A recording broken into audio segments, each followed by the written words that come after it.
Hey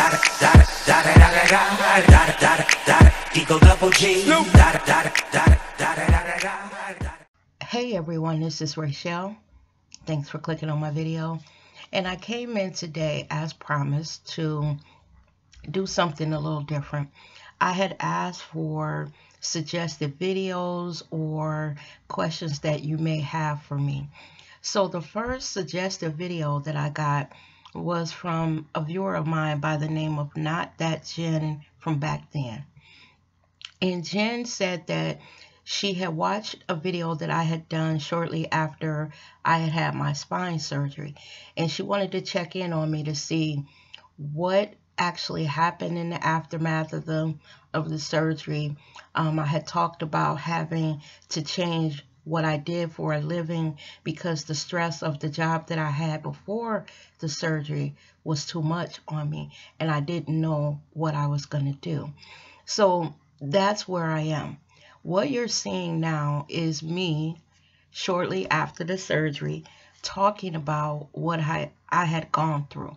Now, this is a voiceover, so it's not going to match with, me talking. This is just where I was at the time a few weeks after the surgery.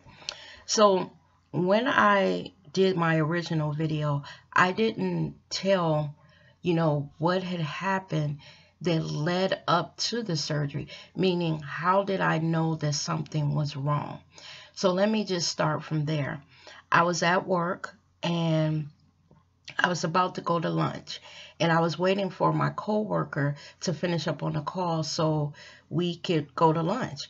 So while I was standing by her desk, I felt this sharp pain in my neck, and the pain that I felt almost like someone had bashed me in the back of the neck with a bat. That's how intense the pain was.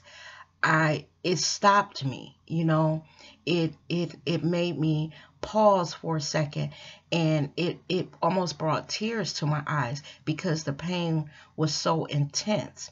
So when my coworker finished up on her call, I was standing there with my head down and my eyes closed, and she had said, "Rachel, are you okay?" And I was like, "Girl, my neck hurts really bad." And I joked with her at the time. I said, it feels like someone hit me in the back of the neck with a bat. And as we were walking to go to lunch, I continued on joking, saying that it hurt to turn my neck. And let me just explain. The previous job that I had 3 monitors in front of me. So, you could move information from one monitor to the other. And I had made a joke that maybe, swiveling my neck from one monitor to the other, maybe my neck was just swiveled out. Now, after that, my neck hurt for the next couple days, really bad. But I just thought, I'm just tired, the stress of the job, I just need to go home this weekend and kind of chill. So my neck went on to hurt for about another week. The next weekend, I had planned to go down to visit my brother in Cleveland. So, I went on with my trip. Now, while I was down there visiting my brother, what happened is I started to feel all these tingles in my arm. It felt like that I had been stabbed by millions of needles. And it went on for a while. Now that scared me because at the time, I think I was just turning 50. And if you feel, pain in your left arm or your arm, you start to wonder, am I having a heart attack? Is this the beginning of a heart attack? So it scared the shit out of me. And I had told my brother.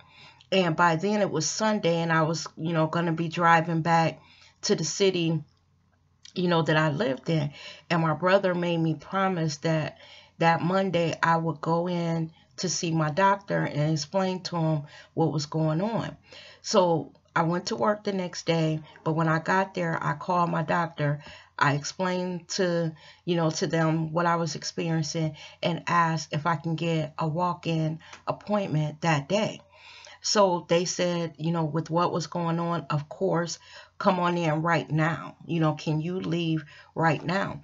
So I went up to my boss and I explained, what had gone on over the weekend, and let them know that I was terrified. I didn't know what was going on.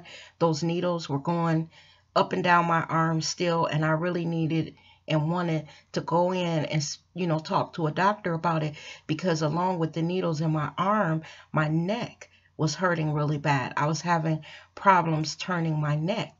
So I go in to see the doctor. He does all these tests, and he orders an MRI. So because I was so scared, I was like, can we get this week? I'm afraid, because I knew what was going on in my body. I knew what I was feeling. On the outside, people may not have, known that I was hurting on the inside really bad. So I go in to have the MRI. The results get back to my doctor, and he calls me in and he says, Rachelle, you have something called cervical radiculopathy. And I was like, what the hell is that? And so he explained everything to me. It means that you have nerve damage in your cervical spine. So I was like, oh my God, and it comes from degeneration of your spine. And he told me that it was in my C6 and C7 spine. So after that, I had x-rays. They tried physical therapy. They started me on pain meds and, different things to help with, manage the pain that I continue to feel in my neck and in my arm. Okay, as time went on, because this happened about October. So as time went on, it started to get worse, y'all. I was feeling pain then in my hand. My hand was jerking and throbbing. Like I would be holding my hand still, and it was like my hand had a mind of its own. My hand and my arm, it would start twitching and jerking, and y'all, it was scaring the shit out of me. So all during this time, I was seeing my primary care doctor, my family doctor, and he was doing everything that he could. So eventually, he ordered for me to go see a pain specialist.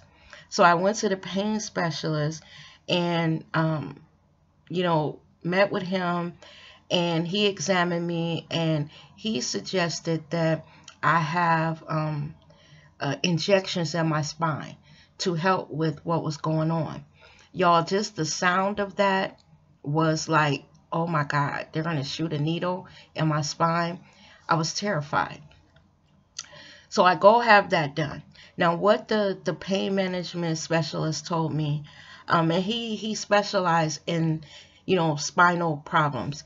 He said that if you have the first injection and it doesn't work, it means that you have progressed further than what these injections will, I guess.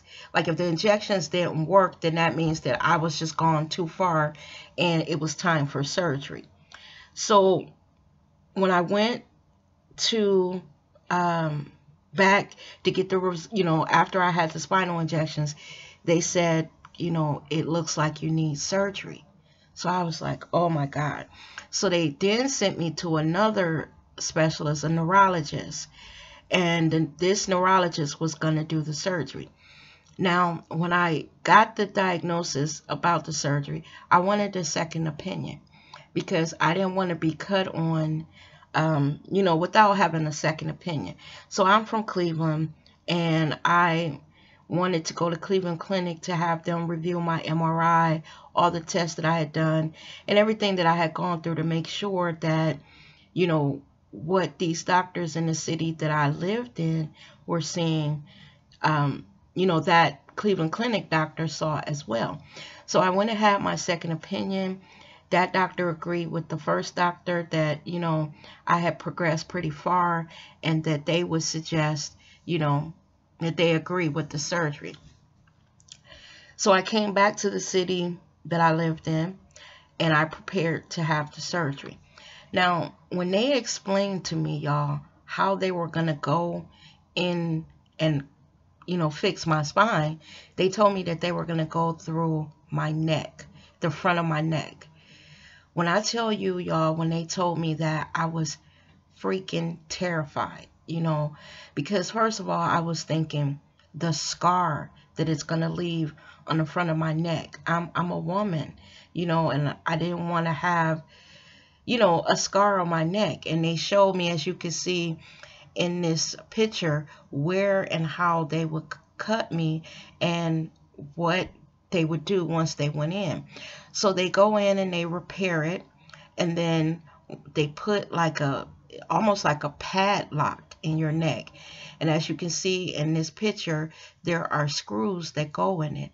So at this point now, I would have screws and a fucking padlock in my damn neck. So I go home with all that information. They scheduled the surgery, and all leading up to the surgery, y'all. When I tell y'all that I was terrified to have that, because I had never had a major surgery, other than having my children, because with both of my kids, I had C-sections. And other than that, I had never had a major surgery. And the thought of them going in my neck, oh my God. They told me that after the surgery that it would be hard, difficult to swallow. When they go in your neck like that to get to your spine, they move your esophagus and I forgot what other, trachea. I might be wrong, but I think they move your trachea aside to get to it. And then they do what they need to do, and then, close you back up and then wait for the healing. Now, also something else that the doctor told me, that they were not doing the surgery necessarily to stop the pain. They were doing the surgery to stop further damage. He mentioned to me that after the surgery, 50% of the people that have the surgery, they have immediate relief after the surgery.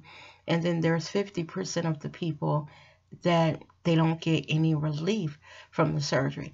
So I was praying that I was in the 50% that the surgery stopped the pain. So I go through with the surgery, and for me, even though, they say it's an in and out surgery, I felt like I should have stayed overnight. I had the surgery. On the way driving home from the surgery, it felt like my neck woke up from the anesthesia. And by the time my son got me home, he damn near had to carry me in the house. Y'all, I was in so much fucking pain that I was shaking, like literally trembling. And when he got me in the house, I just sat on the love seat trying to get my bearings so he can get me upstairs. I had to tell him, hold on, I need to sit here for a second to get through this initial pain. Eventually, my son got me upstairs, and as soon as he got me upstairs, he ran to the pharmacy to get my prescriptions filled to take away some of this pain that I was feeling. The plan was, when we were driving home from my surgery, that he was going to drop off the prescription, but I was in so much pain, I told him to go straight home.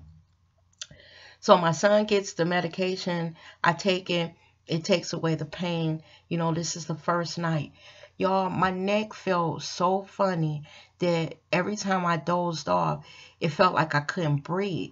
So I was trying to figure out a way that night to go to sleep where it wasn't affecting my breathing.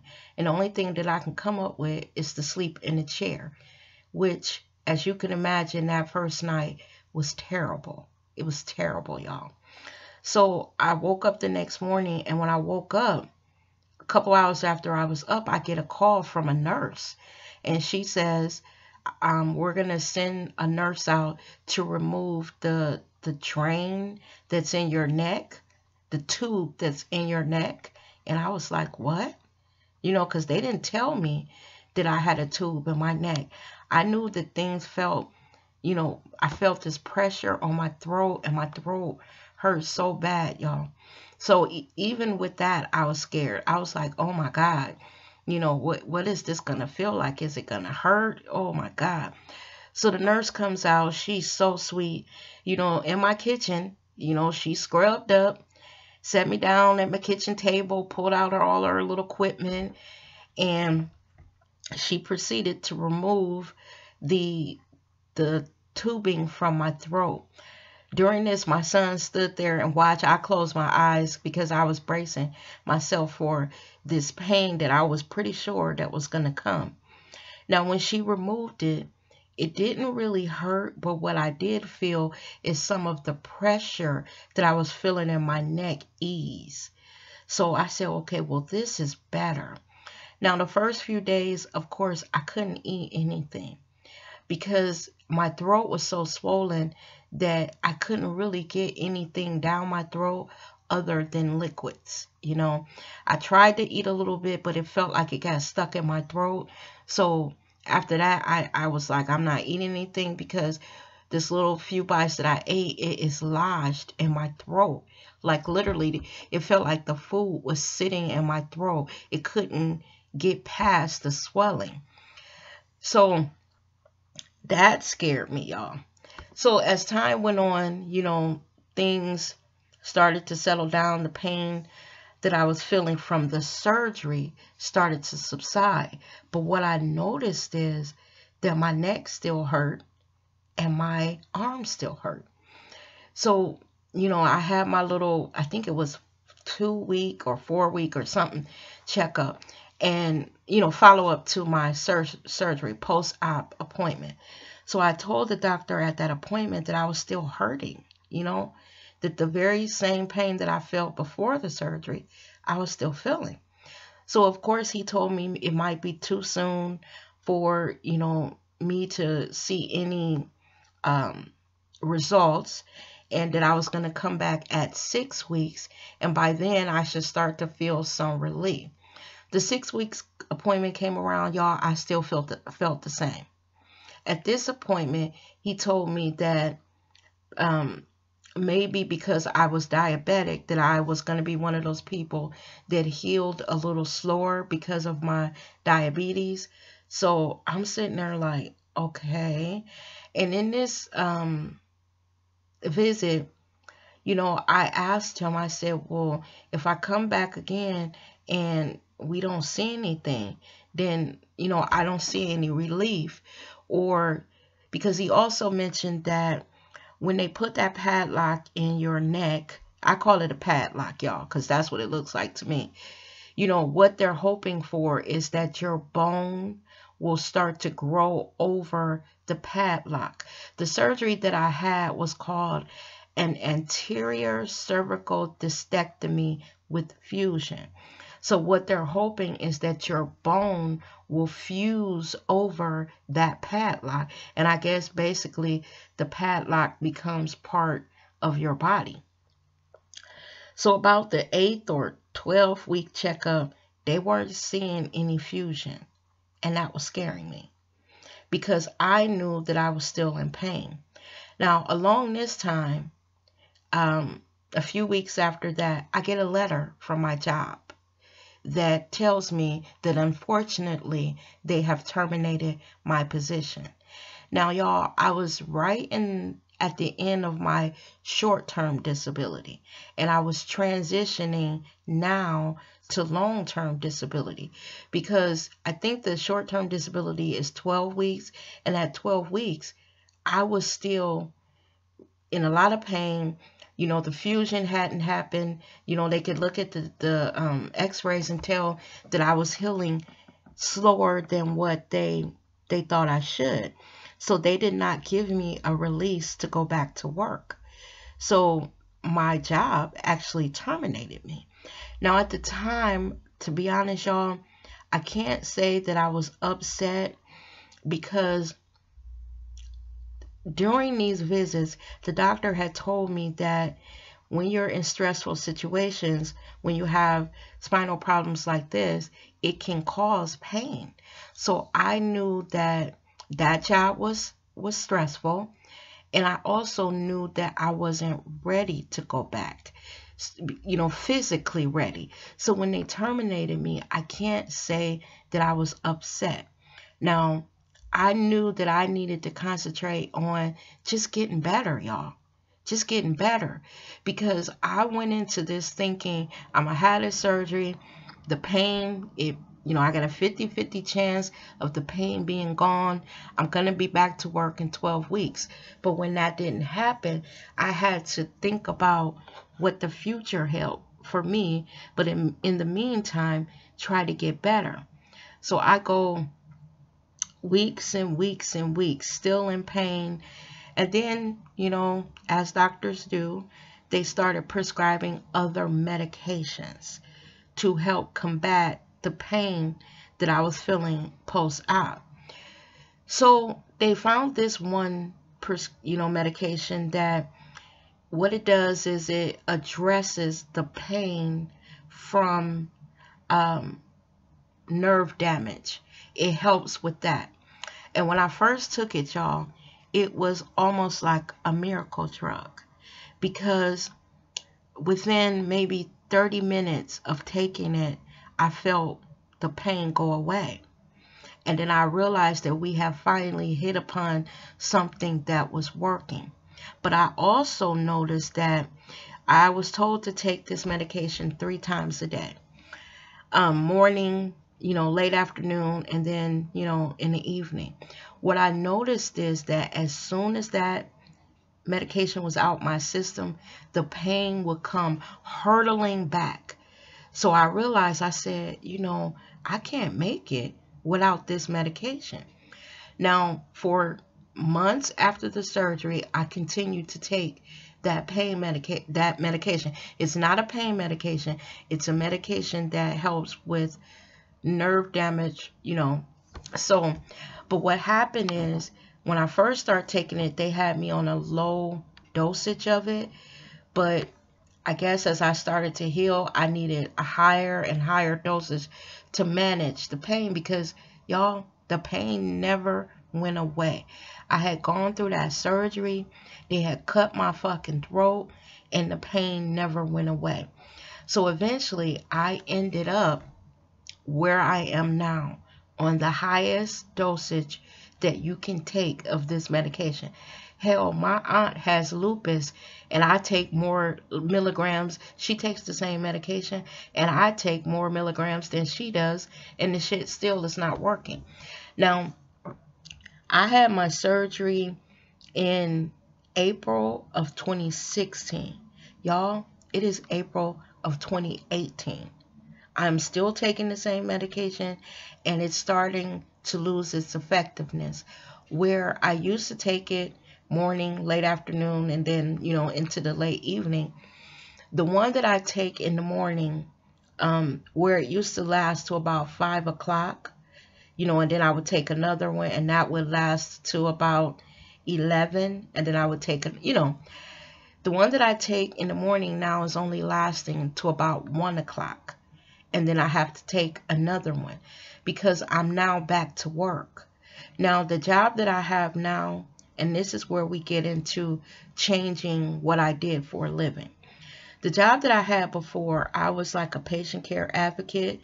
And so all day you're helping other people with their medical problems and, calling doctor's offices, helping them get things done, and just being there for other people who are sick, and it could be stressful because everything all day is a rush. I worked in an office that was very fast paced, and I realized that I couldn't do that anymore because now I had to think about my own health.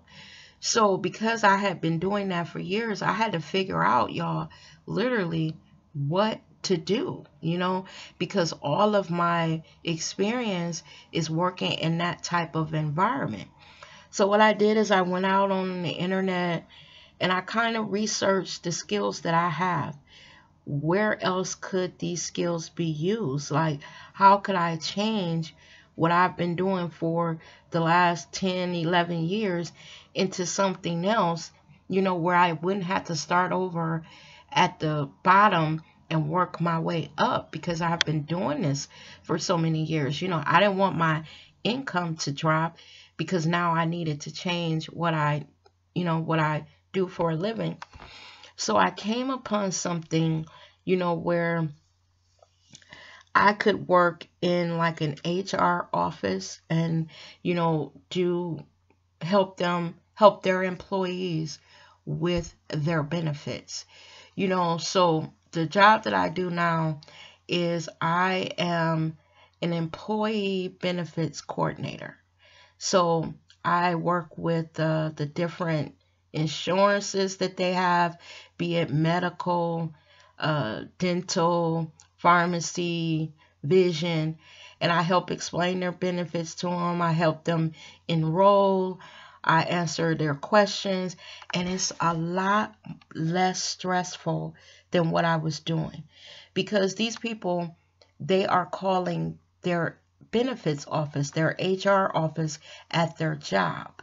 So they just have simple questions. With this job, I did not, have to start off at the bottom. Actually, I'm actually making more money than what I was making before. And for me, it feels like I'm doing less, and maybe not less. Maybe I should say the job is not as stressful. And that's what I need. When I think about the pain that I'm still experiencing, I really don't know what the future holds. I do know that, it's been 2 years since I had the surgery, and it didn't stop my pain. So what I come up with is I probably will be dealing with this nerve pain for the rest of my life. I do have a neurologist now that has really done a top to bottom assessment of me. And what he explained is maybe that by the time they did the surgery, my nerve damage was too far gone. And he said that they can fix bone and replace bone, but they can't replace, parts of your nervous system. This is a neurological problem. Science can only do so much when it comes to, I guess, your neurological problems. It's not bone. So he said that they could only go so deep, before, they're interrupting, I guess, your nervous system. So he also told me that now when I had my surgery, they were fixing C6 and C7 of my spine, your spinal cord. And he said that he noticed some degeneration in C4 and C5, and that really I should be having surgery on that. But when he talked about that surgery, he told me that that surgery is very, very painful. Basically, now when a doctor tells you that it's painful, you need to sit up and listen. He said basically the surgery that I had before, yes, it was painful. He said, but this surgery, because at that point my entire neck would be fused, that it would be really hard on me, and that he wanted to hold off on having to put me through, the pain of having my entire cervical column, I guess, fused. So I didn't want no parts of that, y'all. So we were looking at other options. Now, he also explained to me that when they do this fusion, the relief you get is from your shoulder to your elbow. Now, below that, it doesn't really help, and that would be from my elbow to my wrist. So what he suggested is that I have carpal tunnel surgery, because for typing for 25 or more years I had developed carpal tunnel, which I knew that. And he said carpal tunnel surgery helps you from your wrist to your elbow. And since the spinal surgery only helped from my shoulder to my elbow, maybe if I had the carpal tunnel surgery, it would stop the residual pain that I was feeling. Now, y'all, even though carpal tunnel surgery is not a major surgery, I was just didn't want to have any surgery again, but I went ahead and had it done. And after that one, still pain is there. So I was like, well, look, I guess they've done everything that they can do. I'm gonna be on this one one medication for my nerve damage, I guess, for the rest of my life. You know. Now, in the midst of all of this shit, y'all, somehow being at home, recovering from this spinal surgery, I fucked around and tore my meniscus. Y'all, one day I started to notice pain in my knee. I mean, I couldn't put no weight on it when I stood up. So the next day when I woke up, my knee was swole so fat, so big, I looked like I had gained like 50 pounds overnight in my thighs. So I was like, I got to get up out of here and go to urgent care or something. I go, they give me an x-ray and told me that it looked like I tore something in my knee, and they sent me to the ER. I go to the ER, they do all this stuff, and they tell me that I've torn my meniscus. Now I'm seeing an orthopedic specialist to fix my fucking knee on top of that. For months, I'm wearing a knee brace. I'm going to physical therapy. Eventually, none of that works. I'm limping so bad that it looks really bad, y'all. So eventually, they tell me I need surgery on my fucking knee. I go through with that. Y'all, those first 3 days, my knee hurt so fucking bad that I know my neighbor heard me crying every time I had to get up and go to the bathroom. I was on a walker, and honestly, from my bedroom to my bathroom is probably, I'm going to give it 20 steps. But it would take me about 15 minutes to get there. That's how bad my fucking knee was hurting. I thought that I was going to die overnight from the pain. I could not get down the stairs. My son literally had to set me up a kitchen in my bedroom. He bought up my coffee maker. He bought a cooler and put food and fruit and all kinds of stuff that I could nibble on while he was at work, so I wouldn't go hungry till he got there to bring me some dinner or make me some dinner. It was horrible, y'all. It was horrible. They had given me a walker and then crutches. And I was standing at the top of the stairs when I got off the walker and I was now on the crutches, trying to figure out how I could get downstairs because I was hungry. I was so hungry. That damn fruit wasn't getting it. And them damn sandwiches wasn't getting it. I needed to eat, y'all. I needed some hot food or something. Even if I ordered food, and had it delivered, I wouldn't be able to make it down the stairs to go get it. The person would probably be standing out there like an hour while I figured out how to get down the damn stairs. So eventually, after the 3 days, I said, okay, the pain has subsided a little bit. I can kind of scoot down the stairs. I tried that the first time, and the impact of bumping down the stairs, y'all, by the time I made it downstairs, I was down there for a couple hours trying to recover from the pain. And then I said, well, scooting down the stairs is not going to help. And my mother suggested going down the stairs backwards. And that helped me. I would use the walker upstairs, and I left my crutches at the bottom of the stairs. So when I got down there, I could go into the kitchen and try to, make me something to eat, because my son had to work, He had brought up the microwave and, all kinds of stuff. But it was just, y'all, it was just a mess. It was just a mess.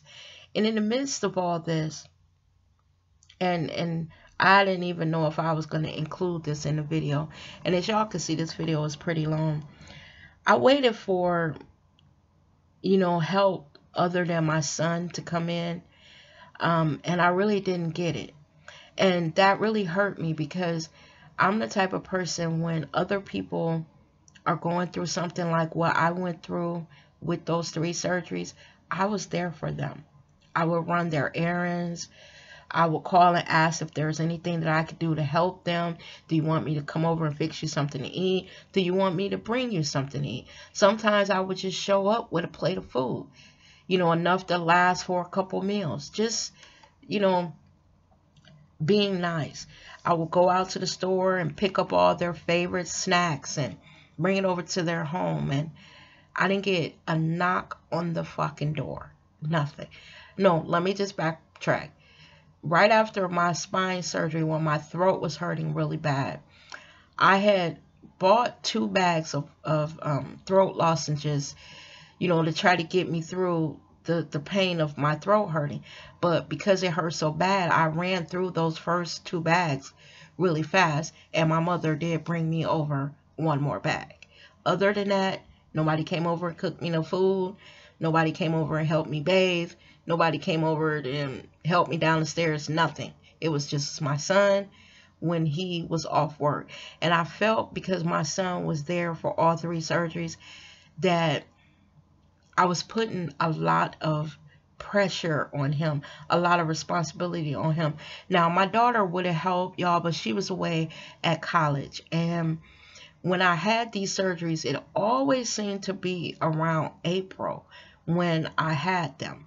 So during that time, if you're a college student, you are preparing for finals. They get out of school. Well, my daughter's college gets out of school like May 5th, May 8th. So during the middle part of April, she's in the heart of preparing for finals. So I didn't want her to try to figure out how to get home and then figure out how to get back and, just be here for 2 days. It would be too expensive for her, too much for her. So I just said, you stay at school, just call me every day, make sure I'm okay, I'm still breathing.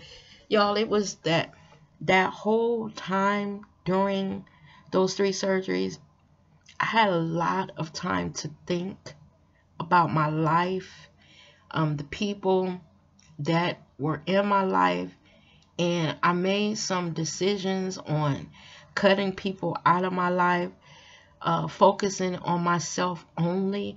My kids are grown, My son is 31. He just turned 31 April 4th. And my daughter is an adult. She's in college. She graduates here in May, May 5th. So I said I did my job when it came to my kids. It's really time to concentrate on me and what I want and what I'm going to do. These kids are going to be okay. I put into them everything that I knew to give as a good mother. But now it's my turn. So I totally switched what I did as far as work. I am still dealing with the pain of that first surgery, y'all. The spinal surgery. I'm still dealing with it. I just got off of long-term disability here in March. And actually, if I had submitted my medical records, I could have gotten another year of long-term disability because I'm still dealing with everything, y'all. But what it was is I said I don't want to get, that, for another year and talk about getting Social Security disability. I'm still pretty young. Even though I'm 53, I still got 2 years to work. No, what is it? You retire at 65. So I still got, 12 years to work? I don't want to spend 12 years sitting at home. And I had to come to terms with, Rachelle, you're going to go back to work. You just need to find a job that's not so stressful. You don't want to be at home collecting a check every month and be living on a fixed income. So just go out there and find something that you know how to do that still pays well and you feel like you're contributing instead of sitting at home. So that's where I am. I am back at work at a job that is so much less stressful. I can't say if I actually, how can I put it? I don't feel challenged like I did in my other job. And some days I miss that, feeling like I'm really accomplishing something. But I have to say that I prayed to God for a particular type of job. And honestly, y'all, He gave me everything that I prayed for. What I forgot to say in my prayer is, this job that you give me, God, can you make it a little challenging for me so my days are not so boring? Y'all, I really hate to complain because, like I said, God gave me exactly what I prayed for. Exactly. So how can you go back now and say, God, yeah, you gave me the job, but I need more? I'm not going to do that. I got to be thankful because God heard me and He delivered with this job. It checked every box that when I prayed that I had put out there. God found me a job that met every requirement. I just forgot one. So I'm not going to complain. What I will say in ending this video is, if you are a woman of a certain age, all I can say is take care of yourself, because once you have raised your kids, they're out in the world, doing their thing and, just being adults, and they're living their own lives. It's your turn.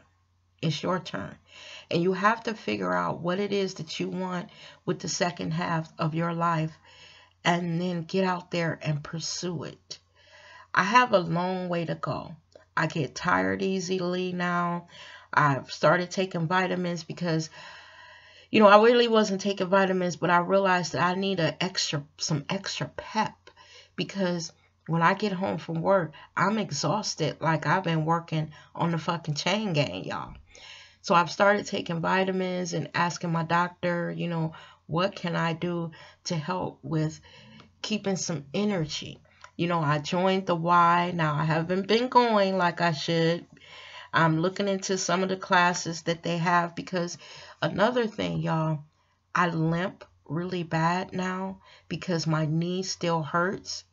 And that's a whole nother video about that, y'all, because, they said eventually I could have a knee replacement. Y'all, it's too much. It's too much. But I limp now.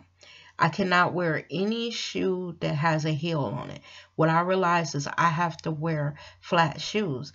And the sad part is I like wearing dresses, and, you want a little heel. Hell, I'm not even 5 feet. So every once in a while, you need a little heel to make the dress look a little better. But when I try to wear a heel, my day is horrendous trying to walk through this office building that I work in.